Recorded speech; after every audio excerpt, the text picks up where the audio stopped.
বিয়ের 4টে বছর পর এই প্রথমবার আমি যাব আমার দিদির শ্বশুরবাড়িতে বেড়াতে। আর তার জন্যেই আজকে হালকা করে একটু সেজে নেব। আর আজকে যেসব প্রোডাক্ট ব্যবহার করেছি সেগুলোর মধ্যে আমার কিন্তু নতুন পারচেসই বেশি।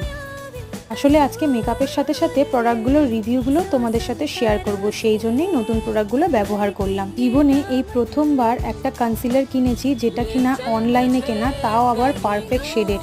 সেজন্য মনটা আজকে ভীষণ খুশি আমার।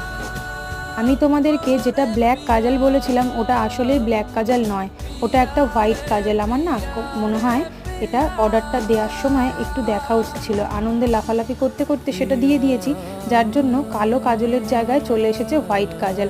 তো সেই জন্যই পুরনো কাজলটাই আজকে ব্যবহার করলাম। আর এই যে কানেরগুলো নতুন কিনেছিলাম, হ্যান্ডমেড যেগুলো, সেখান থেকেই একটা কানের দুল পরে নিলাম। আর তোমরা তো বরাবরই জানো যে আমি হেয়ার স্টাইল অতটা পারি না, তাই কোনো রকমভাবে হেয়ার স্টাইলটা করে মেকআপ কমপ্লিট করলাম।